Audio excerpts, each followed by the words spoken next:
L'échauffement, moi j'avais l'habitude quand j'étais joueur de faire tout le temps le même échauffement.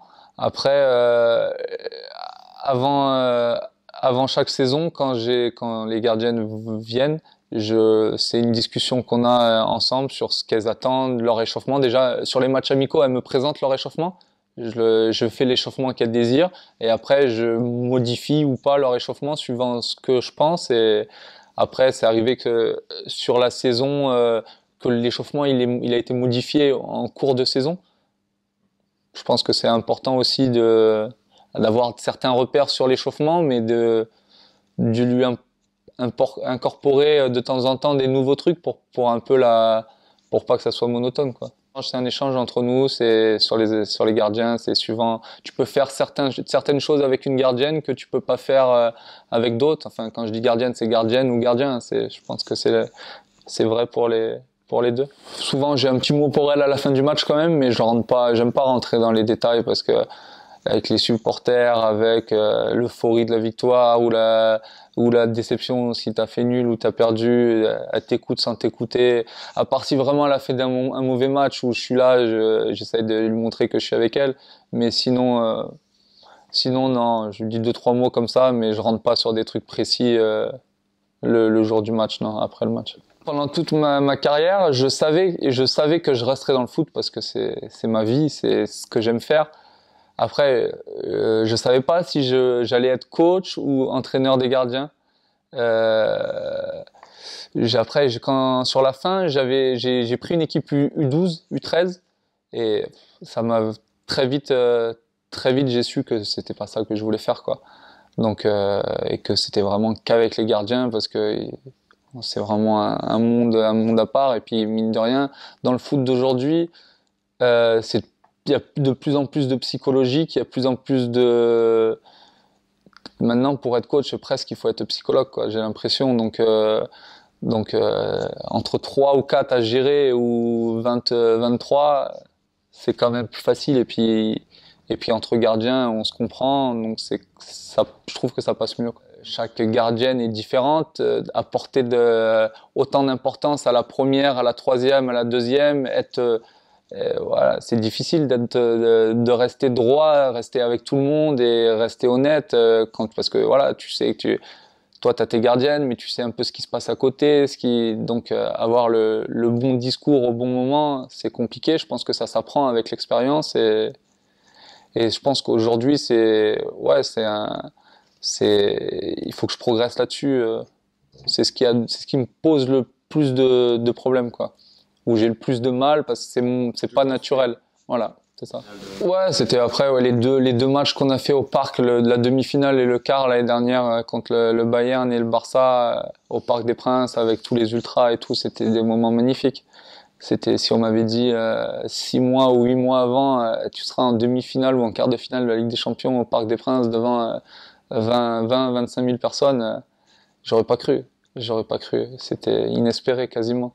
Donc ouais, c'est des moments que j'oublierai jamais. Ma femme, mes enfants étaient dans les tribunes, c'était magique. Quand j'ai su que j'allais prendre les féminines, je me faisais tout un monde. Oh, putain, désolé, ça va se passer comme ça va se passer comme ça. Elles vont être différentes. Il y a l'histoire des règles, ça va être compliqué. Mais finalement, on se pose plein de questions. On se dit, ouais, il va pas falloir que je leur, mais elles encaissent tout comme les gars, des fois même plus. J'ai été vraiment impressionné sur ça, quoi. Elles sont techniquement, tu as pu le voir, c'est vraiment propre, c'est vraiment. Je pense que après, je sais pas, dans les autres clubs, on a la chance d'avoir 3 très bonnes gardiennes ici. Je pense que dans les autres clubs, ça doit être un peu plus compliqué parce que on est quand même au PSG, mais c'est vraiment agréablement surpris là-dessus. Elles ont aucune limite, je pense que ce poste-là a vraiment un bel avenir. Après, le seul problème, c'est que les 3, c'est des étrangères, comme tu as pu le voir, et je pense que voilà, j'aimerais dans l'avenir avoir 1 ou 2 Françaises dans le groupe des 3, quoi. Les générations à venir, je pense que les jeunes générations, il y en a pas mal qui arrivent. Je pense que l'équipe de France va se porter mieux. avec ces gardiennes, parce que là, au jour d'aujourd'hui, il y a Sarah, et puis c'est compliqué, quoi.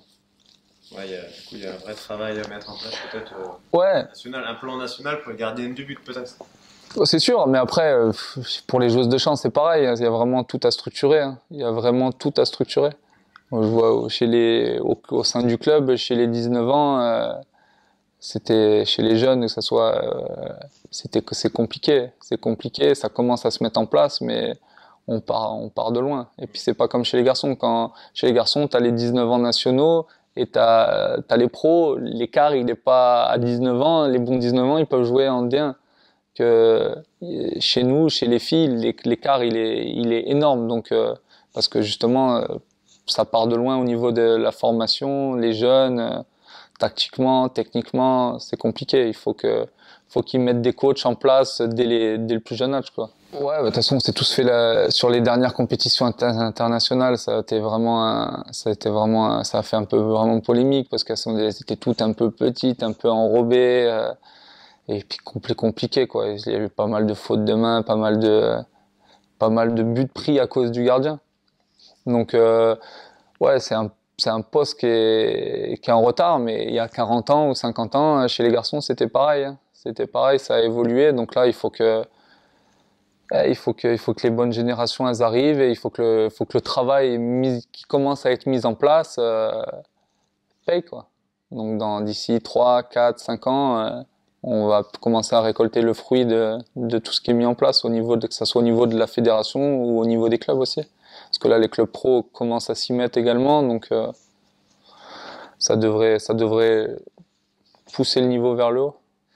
Ben, ça m'a fait très plaisir de participer à ton projet. C'est vraiment un très très bon projet et je pense que ça va être intéressant parce que comme on le disait, on est toujours à chercher des nouveautés, un peu regarder sur Internet pour voir ce que ça fait ailleurs, comment ça bosse et pour essayer de te donner des idées ou d'élargir un peu ta façon de penser et d'avoir une plateforme comme Je suis Goal où tout sera disponible au fur et à mesure que les gens mettent des informations.